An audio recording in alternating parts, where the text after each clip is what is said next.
So this etude in particular has a lot of tricky finger patterns, and it usually goes in some sort of sequence, and each sequence is a little different. So what I would recommend doing is finding each sequence and really breaking those down and practicing them in sections at various tempos until you have them under your fingers. So let's just look at a couple sections here. There's the very first measure, or the very first measure after the pickup. Right? It's a up one, down one, and then down a third. And then it takes that down one pitch level. You could go on and on, right? The next one is at the end of that line.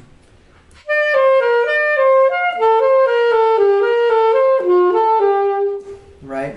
That's another sequence, a full 2-beat sequence, going through 2 different pitch levels. The next one comes in the second line, 1, 2, 3, the fourth measure of the second line. Right? Another sequence. Then another really tricky sequence is the one in the third line on an A major, around A major.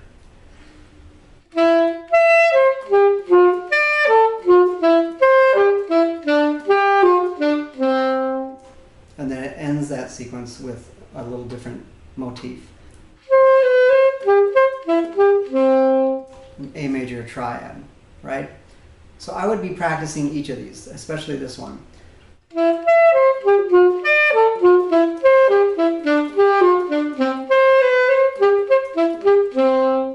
I'll just practice that, okay? Probably these other figures.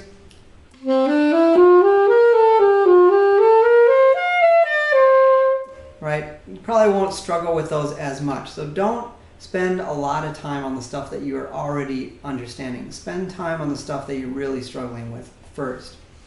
Here's another sequence in the 1, 2, 3, the fourth line, the second measure.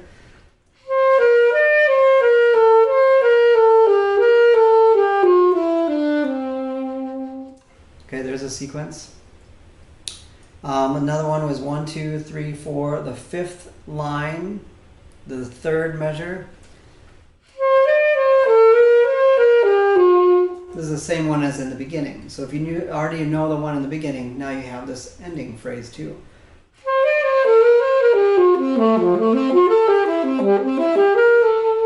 Right? Same as in the beginning. Okay? And then the last, those are most of the sequences. So I would take those sequences and I would put them into batches, right? And then every day that you practice each sequence, okay? Don't just play from top to the bottom. Really focus in on those parts that really need some attention. Okay, so practice those sequences. Another challenge are these really wide interval leaps. The second to the last line goes like this.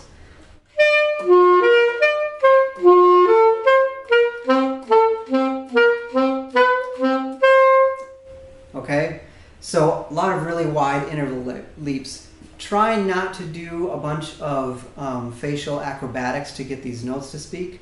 Just use your octave key. Really rely on that octave key.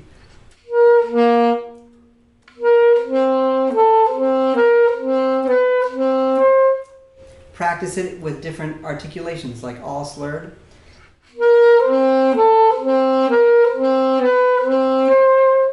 All right, or a slur the first two, and then the third, 3 and 4, and then 5 and 6 and 7 and 8.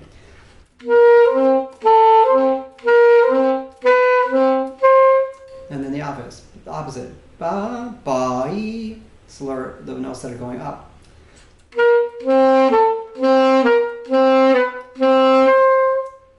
Okay, do those in different articulations, and it's going to help you uncover some of your weaknesses when you're playing through that passage. If you just play it as written all the time, you're probably not going to see some of those things that you're struggling with. If you practice it in different rhythms, in different articulations, you're going to notice, oh, you know what's really happening here is that A is not really speaking well for me, and that's what's slowing me down. So you're going to recognize things that you don't recognize if you just play it as written, okay? Maybe try it in triplets.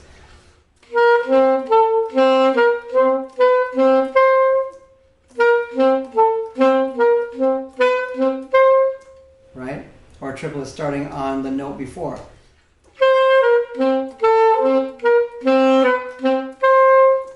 Okay?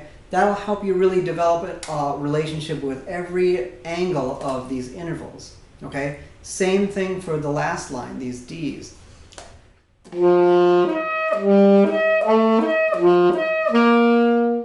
Okay? Really getting that timing down between that octave key and all of your hands that are going down. Making sure they're all going down at the same time. If this one is going down a little late, you're going to get a missed note in there.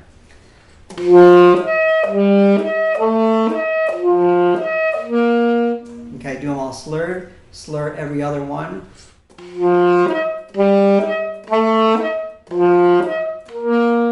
Do it the opposite.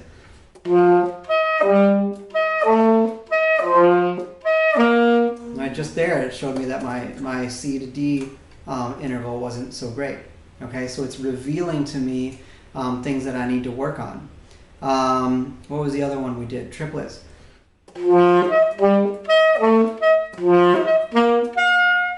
Right? Triplets starting on the note previous.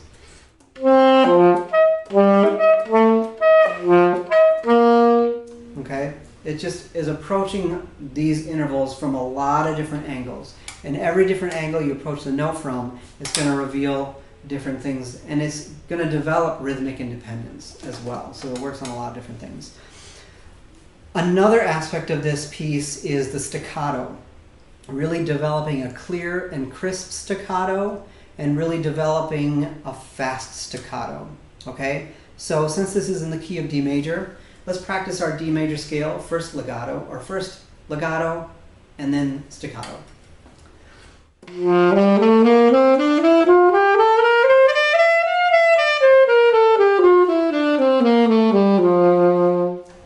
Now, that was all da, da, da, da, da. Notice my tongue is away from the reed the majority of the time, letting air pass through the reed freely, and it's only perforating that really quickly and then coming right back. That's for legato. And now staccato is the opposite. My tongue is going to stay on the reed, and it's only going to let go for a brief second to let a little bit of air through.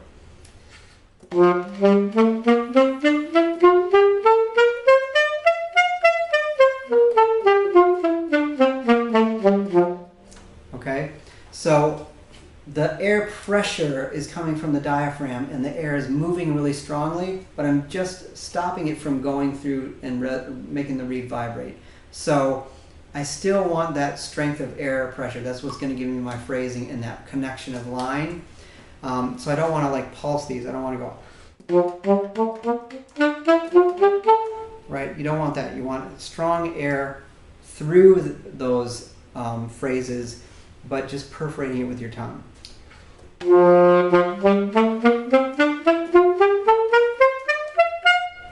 Okay, so practicing your staccato, practicing it at a fast tempo.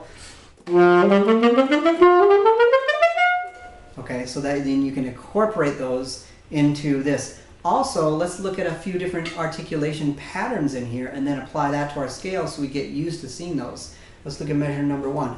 Bi-ya, da-da. When this gets really fast, in order to make this nice and clear and crisp, I like to take the last note of a slur and then give it a little staccato at the end. So it's slurred going into the note, but it's cut off at the end of the note to give the next note that's staccato some space on both sides. Okay? So I'll go, and instead of doing this, instead of going long, long, long, short, long, I'll go long, long, long, short, long, or long, long, connected, short, long, short, dot, dot. So make the third note a little short, but it's connected from the others.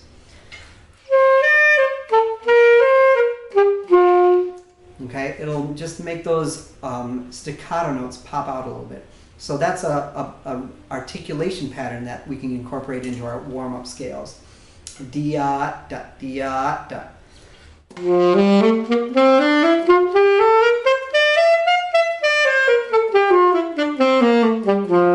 Okay, we see that a lot. The end of that line, we see this pattern. How about that one?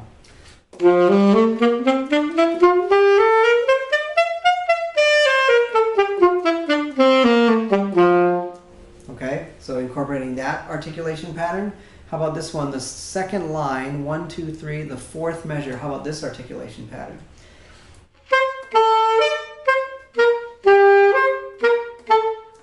Okay, let's put that articulation pattern into our scale.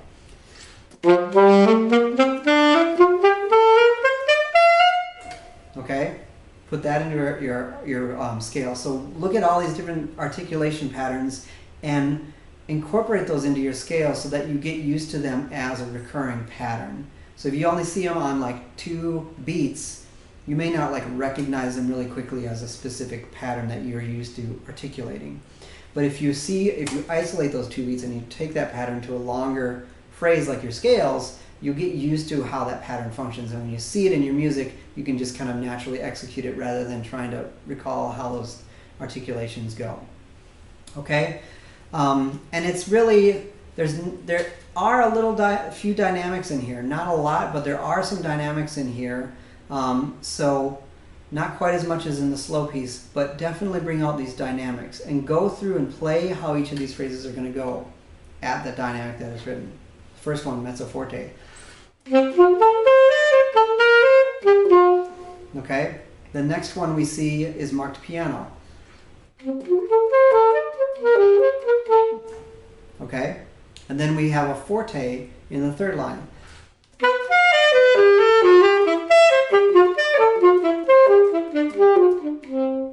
Right, with a diminuendo into a piano. Okay, and then we have a crescendo in 1, 2, 3, 4. The fourth line going into the fifth line, we have a crescendo in those last 2 measures.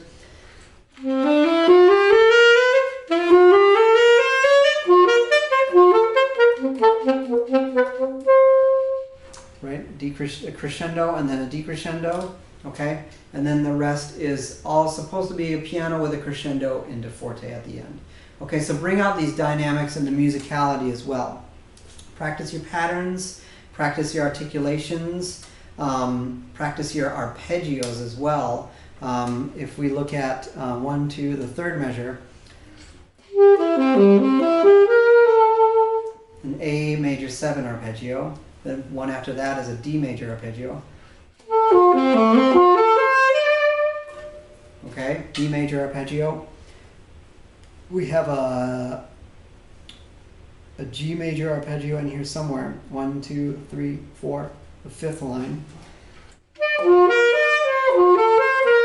There's a G major going to a D major. So knowing your arpeggios, I would say that if you're in the key of D, your 1 arpeggio, your D major arpeggio, your 4 chord, and your 5 chord for sure. Your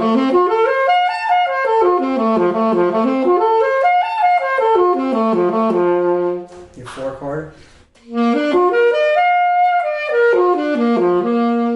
And your 5 chord.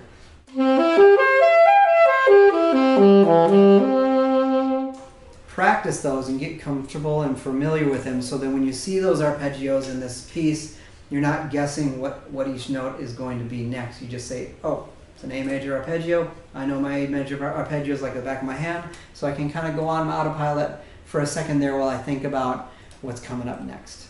Okay? Practice at a slow tempo. Really get those articulations down at a slow tempo, and that'll help you incorporate them once you get into those faster tempos. Good luck. This is a challenging piece, but it's worth the effort. So make sure you put in the time and really work out these patterns and these articulations at the tempos written, and good luck.